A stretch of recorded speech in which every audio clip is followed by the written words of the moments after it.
Hello everybody and welcome to my very first Football Manager 2018 video, and today I'm going to be taking over the sorry challenge of managing Sunderland.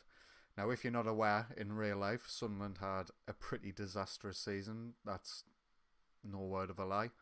They got relegated from the Premier League the season prior and have somehow managed to get themselves relegated from the Championship at the first time of asking, which I think's pretty good going, if I do say so myself.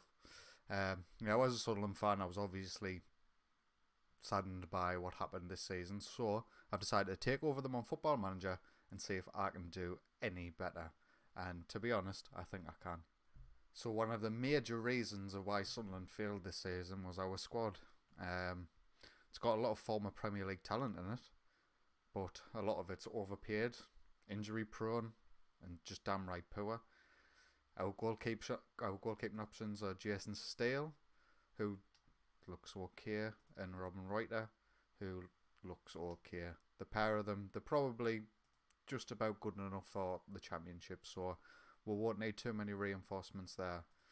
Now, our star man's Lamina Cornet, who, I'll be quite honest with you, I'll probably look to sell. He's wanted at the minute by Burnley and West Ham. Our finances aren't great. I've only got a £2 million transfer budget, and yes, I'll only get 25% of transfer revenue, but I still think Cornet, with his wages at 28k and maybe getting 12 to 15 million for him, I think it'll be a good bit of business, and we'll look to replace him with somebody a little bit cheaper, maybe a bit younger, maybe with a bit more potential. For our right back options, we've got Billy Jones and Tyus Browning. I think they will do just fine along with Adam Matthews. It's not an area where I think we'll need to strengthen. But centre halves, if we get rid of Cornet, it is somewhere where I'll look at. Let's just have a quick check of who's earning the most money, because that's who I want going. Jack Rodwell, I have got no chance of getting rid of Jack Rodwell. He is a dire football player on Football Manager now, and he's on 70 grand a week in the Championship. So as you can imagine, there's no teams who are going to take a punt on him. I'll try, and maybe I might have to pay X amount of his wages for the rest of his contract, which run out at the end of next season. This just goes to show the dire straits the Sunderland board were in when they were signing players. But so we've got Jack Rodwell then. The next up, Lee Catmull on 30 grand. He's another one who, whilst he will be good for the Championship, I want to get rid. 30 grand a week, I could do wonders with 30 grand a week. Darren Gibson's the same. Billy Jones, I'm umming and ahhing about Billy Jones because he's a decent right back for the Championship. He's fairly susceptible to injuries. That's probably just made me mind up. I'll try and get rid of him. Star men. Let's have a quick check, see how our star men are. So, Lamina Cornet, as I mentioned, but Duncan Watmore is probably going to be the one who stays, who I would like to get into the first team and get him improving because he's fast. He's fast. But at the minute he's out for 6 weeks and 3 months. But once he gets back in, he'll be straight in the first team squad. Brian Oviedo, he's another one who I might look to sell actually because he's worth quite a bit. His wages are quite high, so if I could sell him I probably will. But if he stays, he'll probably be one of the best left backs in the Championship. Got Paddy McNair, who's also injured, but another one with some decent potential. As you can see, 4.5 star there, 3.5 star current. Means he's a good player for Championship sides. But again, this is the thing with this squad. There's a lot of injuries and a lot of injury prone players. So I'll be looking to move some of them on, and I will show you that just now. And so we have our first summer signing. It's Francisco Varela. He's a left back. Now, I needed cover for this position anyway, but as you'll see later on, I have actually made some sales. So, Francisco Varela, he's in the bag. And so, welcome to our second signing of the summer, Luis Felipe. Now, he's a very promising centre from Lazio. We've managed to pick him up for quite a cheap deal. It's 2.8 million, but 1.8 million of that's being paid over the next 3 years. So, it's not taking a huge amount out of our transfer budget, 1.1 million there. Plus he's on really cheap wages, 5.75k compared to the likes of Lamina Cornet, who was on 28k. So as you can see, we're making moves. And just as I was confirming Luis Felipe, Nikola Katic is coming in, another young centre-half. Very, very good physicals. His mentals need some work, but he's got acceptable technicals as well. I think it'd be a very good centre-half for us. Again, 2.8 million, same deal as with Luis Felipe. He's on a bit more money. He did have other interest from the likes of Ghent and Anderlecht, but we managed to get him in, and I'm quite happy with the deal. And our fourth signing of the summer is a right-back, Steven Moreira. Now, he's coming in for quite a cheap deal as well. Again, good physicals. That's particularly what I'm looking for in this squad, because one of the things Sunderland's been lacking is energy, pace, stamina, fitness. So that's the kind of players I've been going out for. 1.7 million, 1.1 will be deducted from the transfer budget.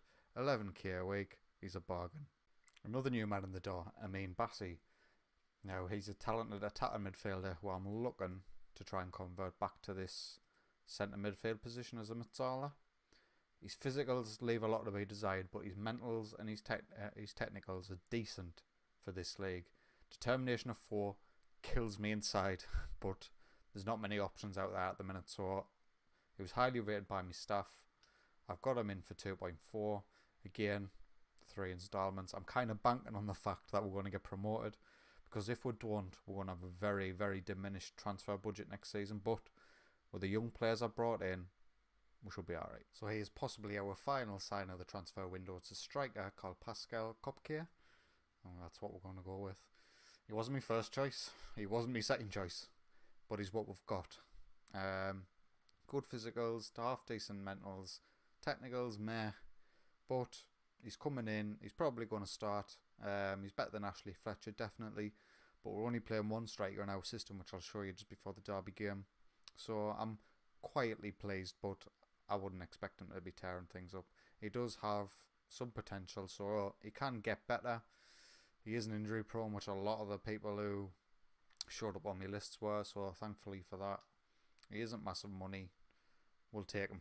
So here's what the transfers have been so far, what we've completed. As you can see, there's been no huge money spent. 2.8 million spent on 2 of the centre backs. 2.4, 2.2, 1.7, 1.4. Then we've got a couple. Max Christiansen coming in for about 4 million. And I'm also looking at another player who I'll show next time. But as you can see, outgoings 13 million.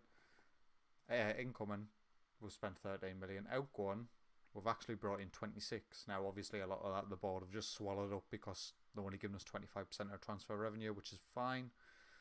Lamina Cornier, 16.5 million, was just an absolute brilliant piece of business. West Ham, thank you very much. He is a great player, and he'll be a good player for them. Them physicals to die for, but we needed money to strengthen the rest of the squad. Brian Oviedo, 4.7. Adam Matthews, 4 million. Donald, 775k. We did actually have a deal agreed for not Adam Matthews, Billy Jones to go out to Wolves, and of course he gets a 2 to 3 month injury, so he hasn't ended up going. But as far as our business goes, I'm quite happy. So, welcome to my first game of the season. I've got Derby County. There is one more signing that I want to show you who likely coming in, called Max Christiansen, whatever. He's got some really nice physicals. Technicals are okay. His physicals are quite good apart from his acceleration, but I'll look to get that improved once he arrives at the club. I was hoping he would be in before the Derby game, so I'll give him his first start. He will be playing a box-to-box midfielder role for us. He isn't in, but hopefully he should be in by the next game. But this is the system I'm going to play. I've played something similar, usually with 3 strikers, or on other saves I've done this year. As we all know, 3 strikers are really overpowered, but Sunderland have got a number of wingers that I'll have to bring into the team. I haven't got the budget to be able to buy 3 strikers, basically, so we're going to play with this for now. So we'll start with Robin Reuter in goal. Nikola Katic, our new signing, centre-back. Tyus Brown in centre-back. And our other new signing, Luis Felipe, centre-back. Now, really young lads in. I wanted to bring in youth because that's one of my board expectations anyway, but that's just how I play this game. Steven Moreira at right-back. Francesco Varela at left-back. Both new signings again, both young. You might have noticed there we haven't actually got any cover for Francisco Varela. It might be something I dip into. Probably just the lower market, if anything. Box-to-box midfielder for this game. It's going to be Ajaria. Now, let's make no mistake about it. This lad is not a box-to-box midfielder, but he's quite well rounded. He's quite decent, so we're going to give him a game. And our new signing, Amin Bassi, he's currently being taught this in training. Centre midfield Mazzala. That's where I see his long-term future. So hopefully, the more game time he gets, the better he'll get in that position. Right wing, we'll go with Cal McManaman. Left wing, we'll go with Aidan McGeady. And up front, we'll go with our new striker, Pascal Kopke. And that's going to be our first team, guys. So, Jason Stale, Mark Wilson, Lee Catmull, Ashley Fletcher, Jack Rodwell, Lyndon Gooch, Darren Gibson on the bench. As you can see, we're already having a ton of injuries so far this pre-season. Jack Rodwell's not even fit. But this is what we've got. This is what we'll have to do. So we'll proceed to the match. So I've just completed my team talk. A couple of people looked at me, but nobody else took any notice. And we'll start the game. I am going to be playing it in 2D with 3D replays. So I prefer using this way so you can sort of see the shape of your team, how it's all evening out and things like that. But as I'm speaking, Derby are on the ball. They've definitely had the better of the early exchanges. Let's just put it like that. I think it'll take a while for my team. 1-0 down. I think it'll take a while for my team to get used to the new system. I've brought in a lot of new faces, so it'll take a while for them to get used to it. So I'm not expecting miracles here, but hopefully we can do better than this as Tom Lawrence heads in back post. Might be one of the areas we're pretty weak because we've pushed our wing back so high. We'll have to wait and see.